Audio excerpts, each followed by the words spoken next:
bắt đâu thế sao đó thôi mai là mình pha đâu đó bắtเลยสักสาว มือมาทางทาง เลยบอกเสียมาบืน เสียมาบอกว่า ข่าวดี มันเตรียมไหมว่ามันเตรียมน้ำ เตรียมบืน เตรียม น้ำไว้ชื่อพิจักเห็นปะ อ เตรียมไว้ดีกว่าชักเลย บืนรถเขาสิมาบืนก็ แสดงว่ามือนี่มีข่าวดีเจ้าน้ เบอร์นี้ทั้งคนน้ำทั้งซักน้ำอีก ำซักน้ คือเขามาหอดบืนเตรียมน้ำถ่าเลยเรา มีเลยบ่นั่นน่ะในใส่ มีหรอก กระพุยนะ คุยเทียงหลังนั่นเป็นอันนึงเทียงหลังใต้ เดี๋ยวสิไปตักบ่อนนั้นเจ้าไปอาบคู่มือกันบ่ มาเอาจักดูดเอามาจอดรถอยู่นี่เดี๋ยวก็จักดูดใช่ โอ้ดีเด็ดมาขอเอาแน่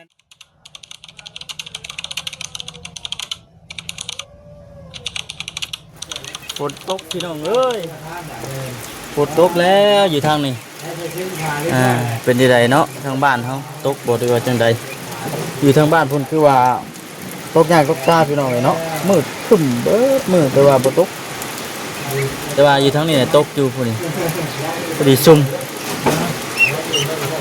ไหลเมื่ออันตกทางบ้านเฮาคือสิคักทางบ้านบ่ค่ำพุ่นพี่น้องเอ้ยเนาะให้มันมีหน้ามีในพอได้อันดำให้ดำนาตอนนี้น่ะทางบ่ค่ำยังอยู่อันบ้านอยู่เฮือนแม่ป้าเพิ่นอยู่พี่น้องเนาะแม่ป้าเสิร์ชหรือว่าอยู่ที่ใกล้เคียงกับอันกระต๊อบของบ่าวคำหลาเพิ่นพี่น้องเนาะตอนนี้อะไรเด็กน้อยเนาะนั่งอันรีฝนนั่งส้นฝนพี่น้องธรรมจิตเพิ่นลงทิศยังบ่ทันได้มาอยู่ฝนตกแข็งน้ำแกงก็ลอยว่าซั่นพี่น้องเนาะก็เดินจะมีแต่ว่าอันทักทายสบายดีเด้อพี่น้องเด้อเนาะทักทายสบายดีที่เป็นเรื่องทุกคนทุกคนเจอกันกับเราคำอีกทุกเก่านั่งชนฝนกันโอ้แห้งเกือบเลยพี่น้องเลย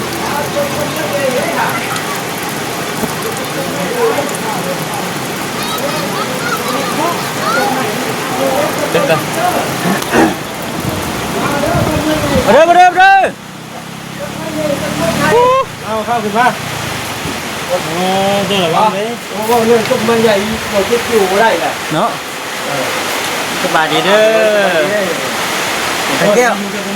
เมื่ออะไรถึงเมื่ออะไรวะเมื่อของคนน้องเนี่ยถึงเมื่ออะไร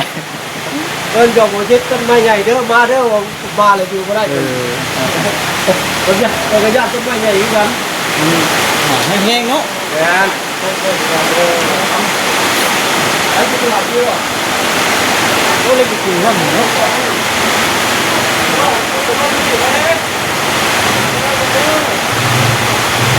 เฮ้ยเรียกแล้วพระแล้ว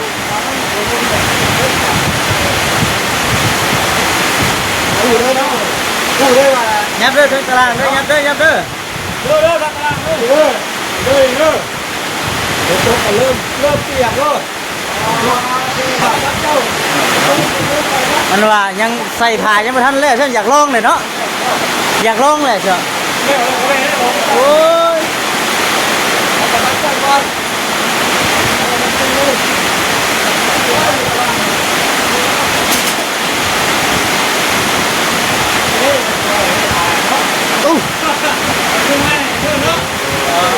ที่เลยหน่อยเนาะโอ้บัดเอาเลยซะเนาะโทรมาเป็นพาด้วยเนาะเอาวัดตั้งเลยโอ้ผู้ร้านน้อยเปียกแล้วร้านน้อยเปียกแล้วผมโอ้เอ็ดบาทนี่ร้านน้อยก็เปียกทันที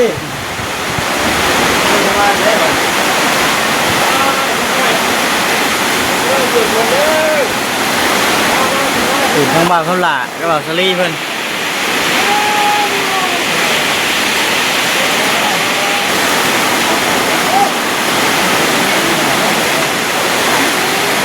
ต้องต่างเงินไม่อีกวะเนาะ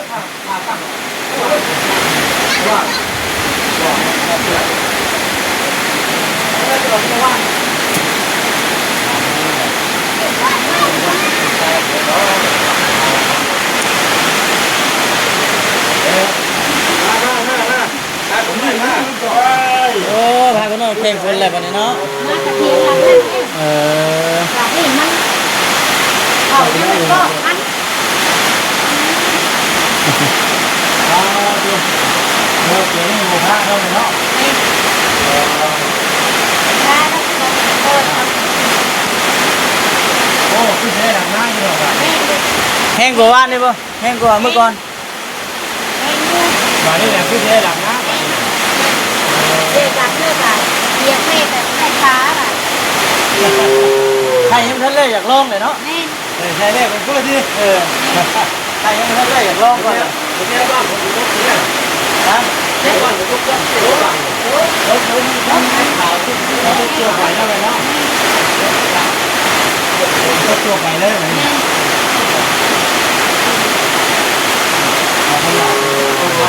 ลูกสาวแบบอยากนั่งไปดำให้นึ่งอยากดำหน้าให้นึ่งแม่เอ้ยแบบเอาหนูมาแม่ บ้านผมเป็นบ้านผมเองเด้อ เนาะ ว้าวผมก็เป็นบ้านผมเองเด้อไปเด้อเนาะเล่นเล่นไม่ถูก เปียกยังไงฮะทางบ้านตกไหนนี่คงไข่ถ้าแก้ว่าสิเมื่อกับเมื่อบ่ได้ช่ำบาทนะ เคยอยู่เลยจะเป็นคนมีเยอะทีแล้ว เนาะใส่พายมาแล้วช่ำโอ้มาตกก่อนเลยเกิดทั้งบ้านคุณจะว่า เดินหน้าให้ไม่เอา ตกหอดบ่ทั้งบ้าน ใช่ว่าตัวเองว่าใครน่ะ ได้เลยลูกได้เลยโอ้แก่คนชื่อคือ เรียนไปให้น้องเลยเลยว่ามันใครตัวเองใครเบิดก็ใครเบิด ตกลงงานในเกิดเขาได้ดำอยู่ เยอะ ราคาดีเลยได้ เมื่อวานนี่ก็เห็นเจ้าสักหลุมมีทางออกไปหายวับในเลย ทั้งซักของมันเลยนะ มันเลยเด็ดแล้ว ติดอยู่ ถ้าถึงห้องพักนะ เนื้อตัวเผาด้วย ตอนนี้เนี่ยนักเพื่อนในป้าแล้วพี่น้องเนาะอันว่าใส่นี่มันอะไรแล้วเลยปะมีแต่ว่าเมื่ออื่นมาในเสื้อผ้าแต่เส้นผ้าในมันแล้วเลยเนาะแล้วเรียบร้อยพี่น้องเนาะแต่ว่าใส่ผ้าเลยไม่เสื้อลาคิดตับเลยเนาะฮะ เรื่องมันเจ๊ คิดตับคิดฮะหาคิดแทน เยอะแม่หรือว่าพ่อพาแม่ทำ ตับหนึ่งก็ต่อ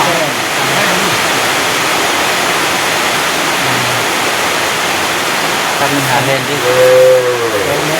ก้าวว่าพ่อจะเป็นเขา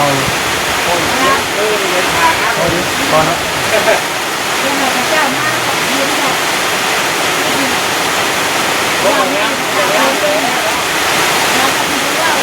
ทางมาจิบไปลงคลิปอยู่กดโต๊ะแค่ไปลงนี่เนาะ แล้วผมคิดว่าจะจอดเลยหรอ ลงคลิป โอ้ยแล้วข้ามมาแล้วเราญาติตัวใหม่มา ถูกไหมเนาะ เนี่ยเอาไปเลยแต่ละปีถูกมาเนี่ยไม่ขาด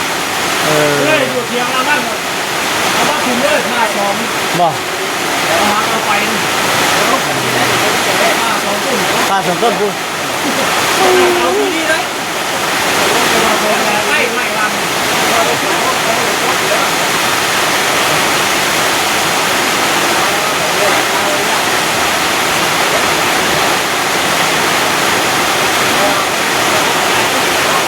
แห้งๆก็แห้งข้าวเนาะ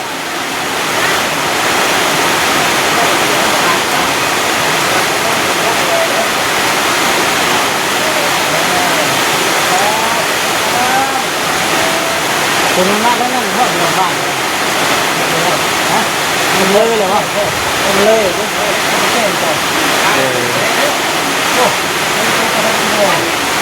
อายุให้เมื่อพุ่นแล้วที่ได้ดำนากัน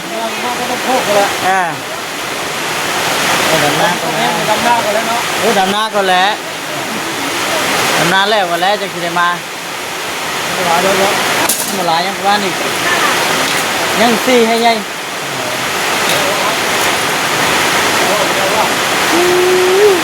เมื่อ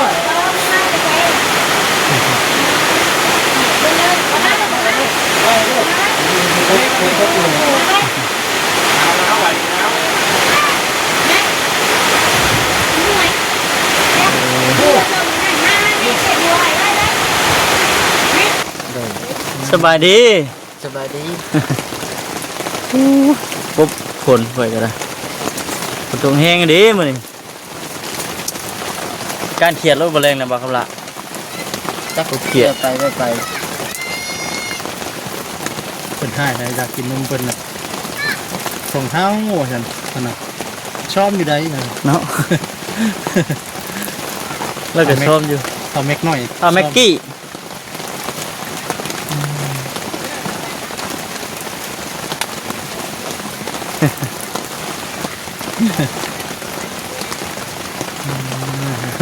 เนาะ เนาะโอ้มื้อนี้ถือว่าบรรยากาศดีแล้วบัดนี้พี่น้องฝนตกแต่ว่าบ่ฮู้ว่าทางบ้านเฮานี่สิตกหรือบ่ แม่น ไล่เมื่อให้หน่อยเด้อฝนน่ะ มันสิมือฮอดบ่จับ จังหวะ ใส่ถุงมือ บอกจับหาสิถงด้วย ๆ เนาะ เอาชุกดูครับตัวกเลย มัน โอเคเขา เฮ้ยเขาว่ะ เขาเร็วเฮ้ก่อนเลยนั่งชนกันนี่3 คน เนาะบ่ได้หัวบ่ว่าล่ะฮะเออนี่บ่มันถือกัน ไม่ มัน แทง ไม่แทงโอ้ นี่ว่าคำมาแล้วพี่ก็ได้ เนาะ ก็คำมาก็คือเขาเพิ่มค่าอยู่ได้เลย มาถูกมา ถึงขนาดนี้ นั่งคนมันพระคือเก่า ติดหลังไปเรื่อง นั่งตักบาสลีบ่มา มาน้ำกัดนี่ตัวคนกระจอดอยู่กระจอดอยู่เลย สบายดีเด้อ สบายดี ถ้าสบายดีพวกนี้พี่น้องทำเสร็จแล้ว ลี่กินนุ่มเลยน่ะ กินนุ่มเลยทั้งนี้ ท่านใหญ่อยู่ นุ่มอยู่เนาะ ยังท่านใหญ่อยู่ ไม่ได้กินแต่เฮิงแน่เลยเนาะกินแต่เฮิงแน่ประชันพี่น้องเนาะ เนาะจะถึงแล้ว จอดอยู่พี่น้องเลยเนาะทั้งมาคำลาตอนนี้ก็ได้3 ปีแล้ว 3 ปีแล้ว ปีแล้วไม่ได้กินนุ่มเนาะเอาบ่อยว่าบวกกันไปเด้อพี่น้องเด้อเนาะ เดี๋ยวกันไปพี่น้องเลยก็ได้มีอย่างได้หูทางไป คนหัวเลยนะ โจ้บุญทั้งหมดทั้งก็ได้ โต๊ะคนนี้กินน้ำร้อนเนาะ แม่เนาะ ตอบอยู่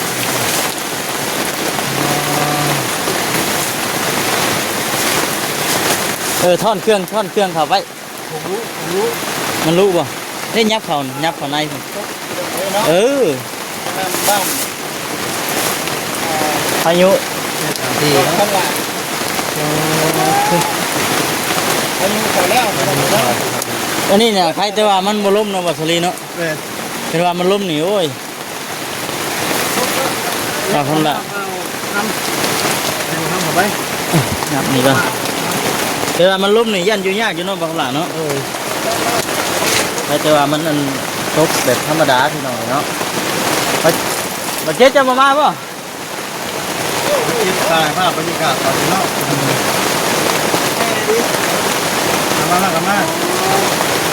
มาเจ้ามาจิตตะคุณเนาะเจ้าเนาะ ขอบรับไปเด้อ มา ยอดสุดได้ ขั้นนี่ขั้นไว้นี่ ฮะ ขั้นนั่นแหละจังบุพระเนี่ยผลห่วงนี่กัน มันหัวป่ะเฮ้ย มีถือไม้ป่ะ คือนี่เขามีเล่น หัวได้นี่ อยู่นะฮะ มันอยู่เลยนะ เขาแล้วบอกคำลาง านเขาแล้ว ปึ๊บโอ้นี่ตัวนี้กันบอกคำลาเฮ้ย เนาะ มันจิพูดจะเฮาได้นี่แมนไปได้นี่ โอ้โอ้โห โอ้ยเนาะ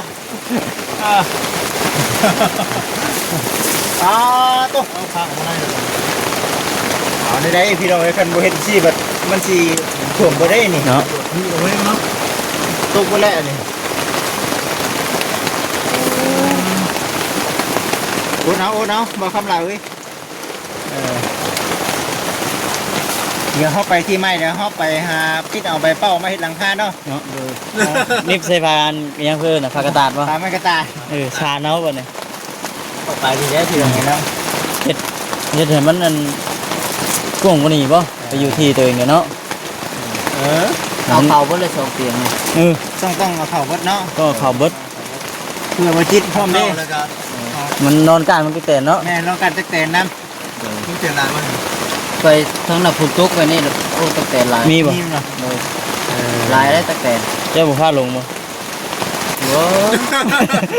กูจะเจ้าพาลงกล้ามนี่ บ่ลุงทงนา บ่ ทางหน้า บ้า บ่ นตับคณะเด้ เออ ใกล้กันอยู่บ่ โดย เออ การตามคณะเนาะมันแต่ยามนี่เนาะ และพี่น้องเอ้ยทางเบิ่งบางช่วงตอน อืม เราได้โอกาสกันว่าทางเฮาเองก็อุ่นเย็นจิตเย็นใจเนาะ แม่หาเช้าเลยเด้ เราเลยยากบัด ต้นใหญ่ไปอยู่พุ่นก็สิกันมาไว้ให้ บ่ อัน หา นั้นบ่ โดย ลูกเด้อลูกเจ้าเด้ ป้าไว้นำเขาพุ่น เอาลูกสิป้าไว้ มันจะอยู่ มีบ่โคม ก้านไว้ก้านขัวกินกับที่งานเลยแหละเห็นว่ามันหลายดีเนาะว่าจิเนาะ เอาให้เขาเลย เพราะคันว่ามีกับกันรอถ่ายทางทีมงาน เออ กิน เว น้ำกั ลาน เฮามาตอนเที่ยงตอนเว้นจะได้ กันสิห่อเด้ห่อมันหลายคนได้ แม่นั่นแหละ กันสิเอาให้ผู้นี้ ให้ผู้หนึงว่าน้อยใจผู้หนึงอะเนาะ อ้าวคนนี้ตัวนึงนั่นก็ บันคนละตัว พออยู่แถวกันไปเลยนะ กำหนึงเกี่ยวพ่อจ้ะ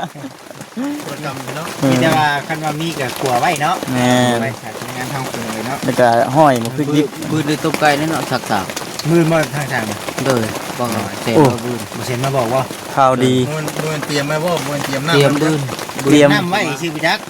เออ เห็นปะเตรียมไว้ดีกว่าซักเลย บืนรถเขาสิมาบืนบ่ แสดงว่ามือนี่มีข้าวดี เจ้าน้ำ เบอร์ทั้งคนน้ำทั้งซักน้ำอีก ซักน้ คือเขามาฮอดบืนเตรียมน้ำถ่าเลยเรา มีเลยบ่อันนั่นน่ะแม่ใส่ มีล่ะ ำกระพุยนะ เอาคุยเทียงหลังนั่นเป็นอันนึงเทียงหลังใต้ เดี๋ยวสิไปตักบ่อนนั้นเจ้าไปอาบคู่มือกันบ่ มาเอาจักดูดเอามาจอดรถอยู่นี่แล้วก็จักดูดใช่ โอ้ดีเด็กครับว่าพอเอาแน่เนาะเห็นอะไรมันจังสิได้ ไปอยู่พุ่นจังมีน้ำใส่น้ำซอยเนาะ แล้วคือก็เอาตัวใกล้นั่นยังไปขอเทียงหลังใกล้นะ นี่ตัวใกล้เนี่ยที่พอน้ำกระเจ้าน่ะก็สิให้อยู่บ่ หายไปใส่ ว่าเราสิบ่ให้เฮาเนาะขอน้ำเนาะ บ่หายก็มั่งหัว มั่งหัวบ่บ่เฮงได้เห็น ถ้ามื้อเช้านี่ก็ยังสิไปสูบละหัวก็มันได้เสร็จไปปลาลูกเลย ทั่วเราปวกกันบ่ได้เนาะ ทางเนี่ยผมเจ้านี่ว่าคน ทางเลยซ้ ทางเลย ำเลย กล้าว่ารถไปได้บ่บัดนี้รถใหญ่ ไปได้อยู่ธรรมดาไล่ไปเลย คอยไปเนาะ โดย ปล่อยไป เบิ่งก่อนเฮาถามหมู่เอารถหมู่ ทำหัวไปก่อนเนาะ ถ้าหมู่เอารถหมู่ไปก่อนนี่มันเป็นจังไดกันว่าหมู่เอาไปพาดเฮาก็จะเคลียร์ไป เดี๋ยวกำมาได้ค่าดอกอุ้ยดีรอได้พี่น้องรุ่นใหญ่ค่านะเคยแล้ว มันคือรถไถได้เนาะ แม่นคือจนจำมิดเลยโอ้ยบ่ไหวแบบนี้ว่ะ เหมือนช่วงยามนี้ใช่ไหมจักโดน ยามนี้ จิ แหละ คาตอนอยู่เพื่อนบ่สวนเนาะ แม่นนั่น พากันอยู่แต่อยู่เดินเนี่ยบ่ได้ฮุกแต่คาอยู่เส้นทางจะจ่อสิแห้ง เจ้า อย่าให้พุ่นแหละ มีกูฟอดรถ ดึงเด้อบ่ สิดึงเลยเนาะ ไปส่งดินบล็อกอยู่ แม่นบ่ ที่บ้านมีโคเห็ดว่าบุ่มมาป๊อบอยู่หาดเลย บ่ได้เสียเงินจ้างเขาอีกเนาะ เศร้าแล้วบัด ยุ่งผ้าท้ายแล้วได้ โอ้เอานำบ่ได้บ่ให้เฮ็ดเด้นี่บ่จิตบ่ให้เฮ็ดอยู่ฝ่ายไทยเสียเงินเป็นเท่าไหร่ว่านี่ อ้ำดินเด้ยุ่งผ้าท้ายใช่บุ่มมาปุ๊บอยู่หาดนี่ด้วย อืม เกิดจะเสียอยู่ ออกอีกแนวนี่ยังมีอะไรแม่นได้นี่ ทุกเอารถ แม่นเลยลองเบิ่งเรียบร้อยเรียบร้อยแล้ว โอ้ นี่ เศร้าแล้วบัดนี้พี่น้องเอ้ยเนาะฝน โอ้เขาต้องมุงแบบหนึงนี่บาทนี่เด้อ เอาเฮ็ดไปได้บ่จิต อ๋อเขาต้องเฮ็ดจอมเนาะ โอ้ไปสิว่าเอาให้เอาทางนี้สูงเนาะ แม่นแม่น เออ มันเฮ็ดแบบนี้ ชมปุ๊บเลย ไม่ให้ชมปุ๊บ ชมปุ๊บ แต่ชั้นหน้ามันจะบ่ตรงเนาะ แม่นแม่นให้ไปคือเบา เออ ทำลายโอ้เอาขึ้นทำไปนั่นนะต้องเห็ดโครงมันเห็ดอยู่คือเฮือนกรุ๊บรถเนาะนี่มันจังสีอยู่ เอา นะ ปลากระป๋องเอาไม้มาค้ำนี่ก็ได้ ปลากระป๋องว่า เอาปลากระป๋อง ซบแต่หมอยมันแทง ไม่แทง มันบ่ขาดป่ะ บ่แทงครับ เรามีวิธีของเรา เปียกเนาะพี่น้อง มาของมานอกพี่บัด มัน นี้ หักบ่พ่อสิได้น้ำนะอันนี้นะ จะเล่นเมื่อทางชิโนูเจ้าบ่จิต ใครสมบัติหักบ่พ่อสิได้น้ ก็เครื่องครัวเรา ำ เปียกเบิดบ่จิตเด้อมันบ่มีพื้นที่สิเอาไว้หั่นนะ มีบอลเสียไว้เนาะเปียกเฮ้ยจังเกี่ยวว่าสิเมื่อบ่ได้นั่นบ่ ไปพี่น้องคลิปนี้ก็สิจบก่อนมื้ออื่นแม่นมีข่าวดีพี่น้องเนาะอันทางบ่าวลาเพิ่นสิได้เจ้าน้ำเจ้าในไปพี่น้อง